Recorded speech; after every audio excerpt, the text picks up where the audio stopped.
Hello guys, welcome my YouTube channel. ഇന്ന് തണ്ണിമത്തൻ shake ഉണ്ടാക്കാമോ എന്ന് ഇങ്ങനെ ഒരു പ്ലാനാണ്.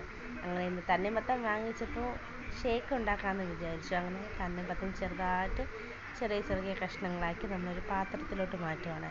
കൂടുതലും തണ്ണിമത്തൻ ജ്യൂസാണ് എല്ലാവരും കഴിക്കുന്നത്. എനിക്കും ജ്യൂസാണ് അധികം ഇഷ്ടം.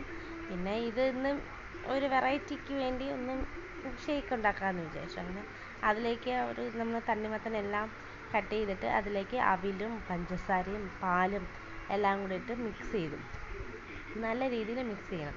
മിക്സ് ചെയ്തതിന് ശേഷം നമുക്ക് കുറച്ച് തണുപ്പിക്കാൻ വേണ്ടി ഫ്രീസ് ചെയ്ത് വെക്കണം. അപ്പം കുറച്ച് തണുത്തതിന് ശേഷം ഒരു 15 മിനിറ്റൊക്കെ കഴിഞ്ഞതിന് ശേഷം നമുക്ക് എടുക്കാം. സൂപ്പർ ടേസ്റ്റാണ്. എനിക്ക് ഒത്തിരി ഇഷ്ടപ്പെട്ടു ഷേക്ക്. കൂടുതലും ഞാൻ തണ്ണിമത്തൻ ജ്യൂസാണ് കുടിക്കുന്നത്. പക്ഷേ ഈ ഷേക്ക് എനിക്ക് ഒത്തിരി ഇഷ്ടപ്പെട്ടു. അവിലൊക്കെ ആയതുകൊണ്ട് നല്ല രുചി ഉണ്ടായിരുന്നു. നമുക്ക് വേണമെങ്കിൽ കുറച്ച് നട്ട്സൊക്കെ നമുക്ക് അതിൽ ആഡ് ചെയ്യാവുന്നതാണ്. ഒരു രുചിക്കൂട്ടിന് വേണ്ടി അതൊക്കെ ചെയ്യാം. പക്ഷെ ഞാൻ അതൊന്നും ചെയ്തിട്ടില്ല. അവിലും പഞ്ചസാരയും പാലും മാത്രമാണ്. നിങ്ങളും കൂടി ഒന്ന് ട്രൈ ചെയ്യണം.